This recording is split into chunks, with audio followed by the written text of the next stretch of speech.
ನಿನ್ನೆ ಚಿಕ್ಕಬಳ್ಳಾಪುರದಲ್ಲಿ ನಡೆದಿರತಕ್ಕಂಥ ಘಟನೆ ಏನಿದೆ, ನಾನು ರಾಜ್ಯದ ನನ್ನ ಕಾರ್ಯಕರ್ತರಿಗೆ ಹೇಳಲಿಕ್ಕೆ ಬಯಸ್ತೇನೆ, ಪ್ರಚೋದನಾಕಾರಿ ಹೇಳಿಕೆಗಳಿಗೆ ಉದ್ರೇಕಕ್ಕೆ ಒಳಗಾಗಬೇಡಿ. ಇದು ಒಂದು ಗುಂಪೇ ಇದೆ, ಉದ್ರೇಕಕ್ಕೆ ಒಳಪಡಿಸಿ ಅವರ ರಾಜಕೀಯ ಬೆಳೆ ಬೇಯಿಸ್ಕೋಬೇಕು ಅಂತ ಹೇಳಿ. ನನ್ನ ಬಗ್ಗೆ ಟೀಕೆ ಇವತ್ತು ಹೊಸದಾಗಿ ಬಂದಿಲ್ಲ. ನಮ್ಮ ಕುಟುಂಬದ ಬಗ್ಗೆ, ದೇವೇಗೌಡರ ಬಗ್ಗೆ ಇದೇನು ಹೊಸದಾಗಿ ಟೀಕೆ ಮಾಡ್ತಕ್ಕಂಥದ್ದಲ್ಲ. ಇದು ನಡೀತಾ ಇದೆ, 50-60 ವರ್ಷಗಳಿಂದ ನಡೀತಾ ಇದೆ.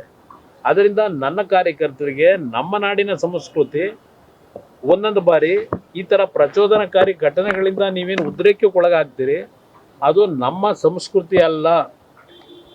ಚಪ್ಪಲಿ ತೂರ್ತಕ್ಕಂಥದ್ದು, ಯಾವುದೇ ರೀತಿಯಲ್ಲಿ ಧಿಕ್ಕಾರಕ್ಕೆ ಹೋಗೋದು ಬೇಕಿಲ್ಲ. ಜನ ತೀರ್ಮಾನ ಮಾಡ್ತಾರೆ. ದಯವಿಟ್ಟು ಯಾವುದೇ ಕಾರಣಕ್ಕೂ ಇಂಥ ಪ್ರಚೋದನಕಾರಿ ವಿಷಯಗಳು ಬಂದಾಗ ನೀವು ಉದ್ರೇಕದಲ್ಲಿ ಯಾವುದೇ ರೀತಿಯಲ್ಲಿ ಸಮಾಜದಲ್ಲಿ ಒಂದು ಅಶಾಂತಿಯ ವಾತಾವರಣಕ್ಕೆ ಅವಕಾಶ ಕೊಡಬೇಡಿ.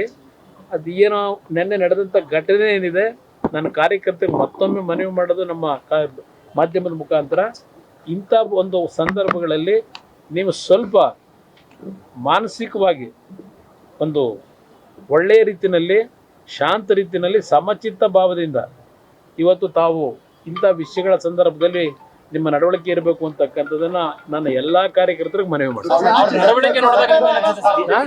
ಕರುನಾಡು ಟೈಮ್ಸ್ ಚಾನೆಲ್ನಲ್ಲಿ ಸುದ್ದಿ ಮತ್ತು ಜಾಹೀರಾತು ನೀಡಲು ಈ ನಂಬರ್ಗೆ ಕರೆ ಮಾಡಿ.